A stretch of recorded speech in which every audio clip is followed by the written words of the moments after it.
Welcome back to another episode of Stand on Guard. I'm your host, David Krayden. Here I am in Chilliwack. You know, it's one thing nice about being back in Chilliwack is that it looks about the same as it did the last time I was here. And so does Abbotsford. And it's a beautiful drive from the airport in Abbotsford to Chilliwack. The clouds are nestled into the mountains, and it's nice. Of course, I grew up in BC, Vancouver Island. So it's nice to be back. And of course, I don't really want to go to Vancouver. Vancouver has changed since I was a boy. It is a different city, and it's a scary city. So when we come back, I'm going to talk about what Pierre Poilievre did yesterday. Very good. So we are in a very precarious position in this country. We need political change, but we also need the resolve to resist.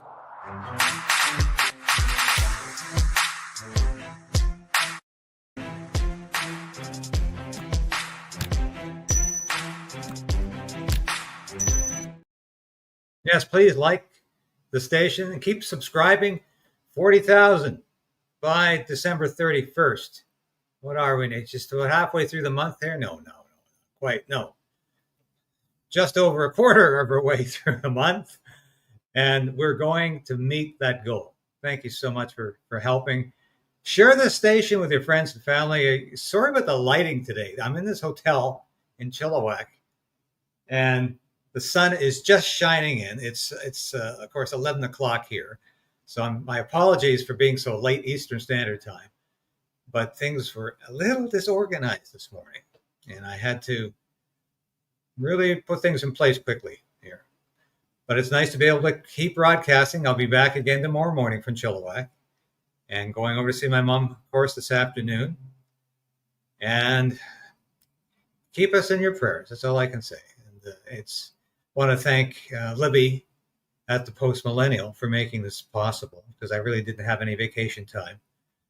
And she's very graciously given me, a couple of 2 or 3 days, what we used to call compassionate leave in the military, so I can spend some time with my mom and get some things done that I needed to do before Christmas. And I appreciate that. So it's nice to work for decent, humane, caring, God-fearing people. And when you work for somebody who is like, it's good to say that and say it with all honesty and sincerity. It's nice to be able to do that. So anyway, I don't want to get hokey on you either here, because Frank Sinatra used to always say that when he was doing his monologues. I don't want to get hokey, folks, but I don't want to get too sentimental. But I can't help being sentimental about all of you who watch the show every day, because this is like a family, and it's a growing family. Let's keep growing. So I'm just realizing here, I'm going to get back to this in a minute, but watch. So I have a more realistic request. Actually, it's more of a plea. Stop. Just stop. Stop adding inflationary spending that balloons the cost of living. Now, we'll get back to that later, but that is the keynote section of Pierre Poilievre's address. And of course, what's going on today? Actually, usual chaos in the House of Commons. Question period is going to start right in about 10 or 15 minutes. So I'm going to run into question period here. The government faces third Conservative non-confidence vote ahead of potential fiscal hurdle. You notice now people are calling it fiscal hurdle. I've been calling it the fiscal cliff, because that's what it became known during the Obama years, when the deficit started really going crazy. When it became multi-trillions of dollars and double-digit trillions of dollars for the first time in history. And they began to talk about the fiscal cliff. We are headed for a fiscal cliff. Pierre Poilievre is going to be talking about that in a minute. But these are frightening times, because we don't really have an operating government. We don't have a prime minister. We have a prime minister who is really not in control of his own cabinet, his own caucus, or his own government. He's on the run half the time. So it's quite interesting what's happening here. So I want to play a little bit of what Pierre Poilievre said to Canadians yesterday. And once again, I don't get paid by anybody to promote the Conservative Party. I will do that myself if I think they're doing a good job, and I think this speech is excellent. And I think is what we need to hear more of from Pierre Poilievre. We also need to hear Poilievre talk about Bill C-63 and how we don't need an Online Harms Act. We don't need a conservative version of it either. We need to hear Pierre Poilievre talk more about mass immigration and how he's opposed to it. We need to hear Pierre Poilievre talk about how he doesn't think Khalistani extremists should be welcome to walk around with sabers and knives instead of dressing up like them. But when he says something good, I applaud it. And this is an excellent speech. This time, Chrystia Freeland told you that she would have one by the end of the year, after the Prime Minister's office had told you that one was coming early next week. I actually made an offer to the Prime Minister and Ms. Freeland that I would give up some of Conservative opposition motion time on Monday, tomorrow, to let them introduce their fall update. An unprecedented act of non-partisan generosity. I was shocked to see them turn it down. They claimed that they wanted to introduce such a fall update and that it was just those mean Conservatives that were blocking them from doing it. So I cleared the way. 2 hours. They could have introduced it. But they said no. Bizarre. Normally, governments love to introduce fall updates because they are gigantic opportunities to advertise all the good things the government is doing for the finances of the country and the pocketbooks of the people. Well, that is, if you're not doing any good things, then you probably don't want anybody to know about it. And that is, in fact, the case of this government. The reality is that Chrystia Freeland and Justin Trudeau have lost control of the finances. Justin Trudeau is a weak prime minister. He's lost control of the borders, lost control of immigration, lost control of spending, lost control of the debt, lost control of inflation, lost control of housing costs, lost control of crime, lost control of drugs. He's lost control of his own cabinet, with his foreign minister launching her leadership campaign on the front page of the New York Times with a big, beautiful photo shoot that she would have gone into a studio to have done, and a screaming headline describing her as a potential successor. He has totally lost control, and now he doesn't want Canadians to see the disastrous state of our books. Remember, he promised, she promised, the deficit would not exceed $40 billion. Right, that's the key point of this address. And this is what Poilievre has been saying for weeks now, is that if the Liberals break the bank, if they surpass $40 billion in a new deficit, that's the fiscal cliff. And we go over the fiscal cliff.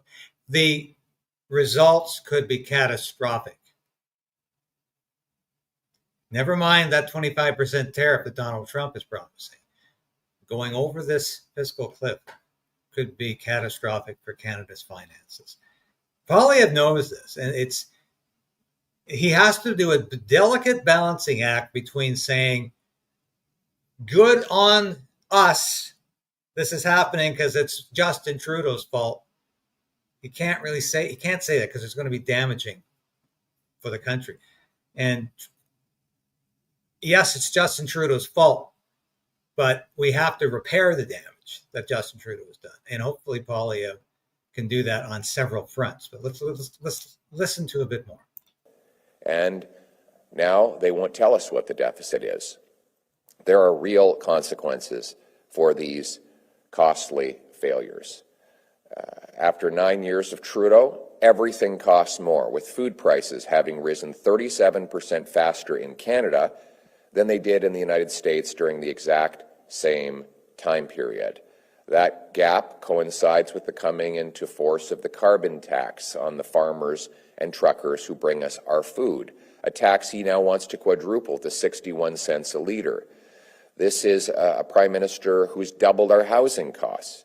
So now 80% of Canadians believe for the first time in Canadian history that homeownership is only for the very rich. Last week, OECD said that Vancouver and Toronto are now by far the most expensive housing markets in North America. We have the highest housing costs and the lowest incomes. Look at comparison. Seattle's housing costs are about 30% lower than Vancouver's, even though Seattle workers make far more money than Vancouverites make. Housing costs in Toronto are significantly higher than Chicago, even though Chicago workers make more than Torontonians. Now, this is something I did not know, is that the price of the cross-border prices, Chicago and Toronto, very similar cities. Chicago's got a bit more crime, more people, but very similar cities. They're both on lakes and geographically not really that far apart, but no real comparison anymore with the income or with the cost of housing, which is incredible. Would you believe it's more expensive to live in Toronto than Chicago now? But yes, indeed it is. The two worst housing costs. How is it possible that we have 10 times as much land per capita as the Americans, that our housing costs more than theirs? Well, that's because of 9 years of Justin Trudeau's out of control inflationary money printing and immigration, and his financing of local bureaucracies that block home building. And not only do we have expensive homes, we have more homeless people, 38% more chronic homelessness, 1,400 homeless encampments in Ontario after 9 years of Trudeau and the NDP Liberals, 35 homeless encampments in Halifax after 9 years of Trudeau and the NDP Liberals. 2 million people line up at food banks. A quarter of our kids are going to school hungry, and a quarter of parents are skipping meals so their kids don't have to. Those same parents toss and turn at night because they are the most indebted households in the G7. By far, it's not even close. And then our own debt, our national debt, has doubled. Trudeau and the NDP Liberals have added more. Now get this. You always hear Chrystia Freeland and Justin Trudeau talk about how Canada has the lowest debt to GDP ratio in the G7. I don't believe that. But even if it's true, do you think you care about that if you can't afford to feed your family? If you can't afford to pay your mortgage? If you can't afford to find an apartment? I know people in Ottawa right now who are looking for apartments and they just can't find anything that is remotely affordable. And that is not because they're making minimum wage. It's because the cost of living is so high all across this country. More debt than all prior prime ministers combined. And now they won't even tell us how big the debt or the deficit is. Crime, chaos, drugs, and disorder now spill into our once safe streets with rampant repeat offenders out killing, maiming, raping, and decimating our communities, our once safe and tranquil communities. Hate crimes are up 256%, with church burnings, fire bombings of synagogues, and attacks on other places of worship now out of control. With all this damage, with everything that Justin Trudeau and the NDP Liberals have done to make life more costly and dangerous, it would be unrealistic for me to ask them to improve the situation in their upcoming fall economic update. So, I have a more realistic request. Actually, it's more of a plea. Stop. Just stop. Stop adding inflationary spending that balloons the cost of living. Stop your carbon tax hikes. Stop taxing home purchases. Stop adding dangerous and irresponsible debt that threatens our social programs. Everything you're doing, Justin Trudeau, just stop doing it in this fall update until common sense conservatives can start fixing everything you broke. There will be a carbon tax election. And in that election, there will be a very simple choice. Either we go ahead with quadrupling the carbon tax to 61 cents a litre, driving hundreds of billions of dollars and millions of jobs to America and driving our people to starvation, or common sense conservatives who will axe the tax. That's why it's a carbon tax election. 61 cent a litre carbon tax with the NDP Liberals, zero carbon tax with the Conservatives. The choice again, an NDP Liberal government who will tax your food, punish your work, double your housing cost, and unleash crime in your community, or common sense Conservatives who will axe the tax, build the homes, fix the budget, and stop the crime. Our common sense Conservatives will take the GST off new homes to save you up to 50 grand on a purchase and stimulate an extra 50,000 apartment and housing builds. Okay, that's good. I like what he's saying here. And he needs to simply stick not to these talking points, but to these living points. This is what Canadians need to live. Are you living the life that you thought you'd be living at your age? I don't care if you're 25, 40, maybe even as old as 50. I don't care where you are, but are you living the life you thought you'd be living at your age today? And I think Pierre Poilievre, I'm offering free advice, yes. Maybe he should start saying that. Are you living the life you thought you'd be living after 9 years of Justin Trudeau? And I think the answer for all of us, no. No, I'm not. No, my family's not. We're suffering thanks to Justin Trudeau. These have been very hard years. And what makes it more frustrating, what makes it so frustrating, is that this is a government that constantly lies about the reality, constantly tells you you're getting more money back in your pocket from the carbon tax, from his so-called Canadian carbon rebate. 8 out of 10 Canadians get more money in their pockets, Trudeau claims, even when the question period has nothing at all to do with that subject matter. He will issue that talking point.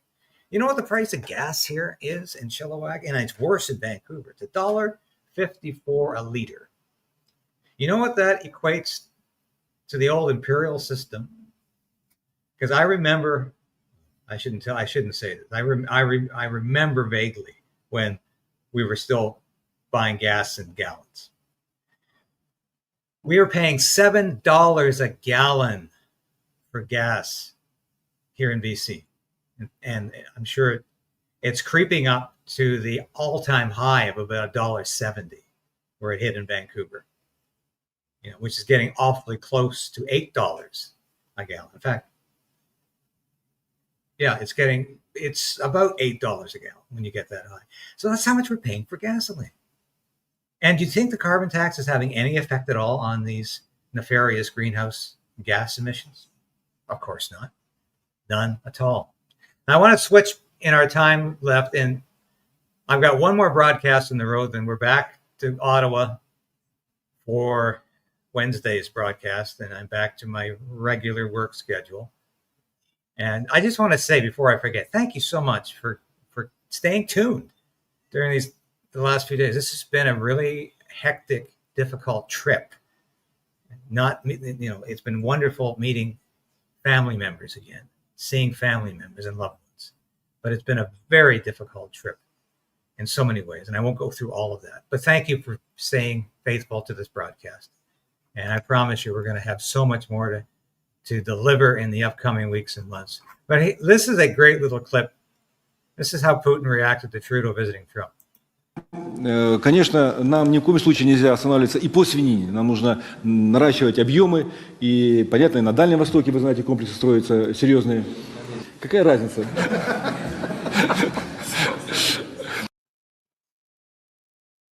No, I'm sorry. That is how Vladimir Putin reacted when he heard that Trudeau was going to send his peace shooters to Ukraine so they can fight the Russians.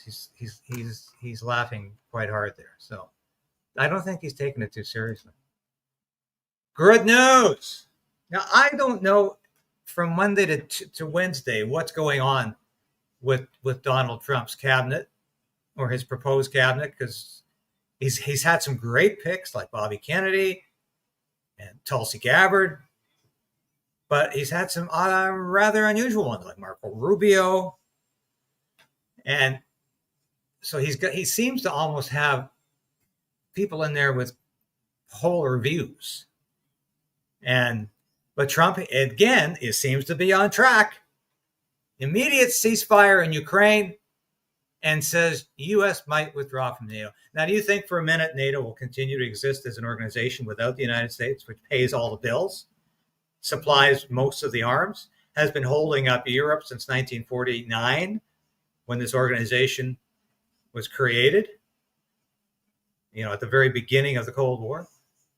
No, that organization will not last without it. But of course, I've been saying that for quite some time. NATO was an excellent Cold War organization. The Cold War has been over now for 34 years.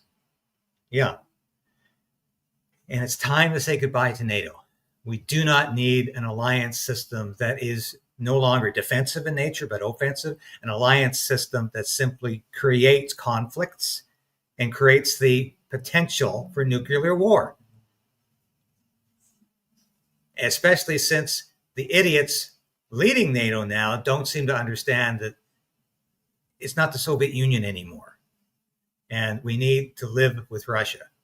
And no, I'm not getting a cent from Russia for saying that. It's common sense. We need to live in a peaceful world, and I hope that's what Donald Trump is doing here. A little announcement here before I say goodbye. Ho, ho, ho, ho, ho.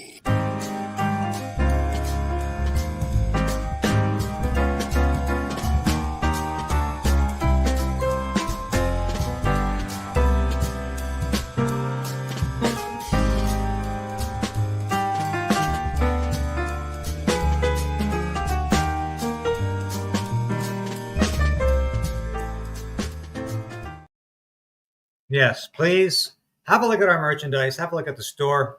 Christmas is coming. The goose is getting fat. Please put a penny in the old man's head. But please, let's get something from the store for Christmas. I thank you so much for everybody who is having a look and shopping. Your attention is so much appreciated.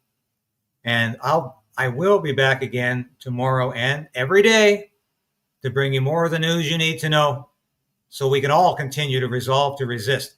Let's hope for a miracle today that the NDP votes with Pierre Poilievre to bring down this government, because that, of course, is the other big news today.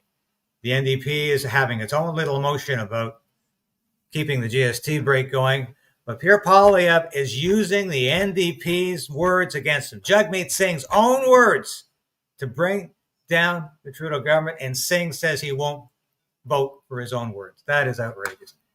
See you tomorrow.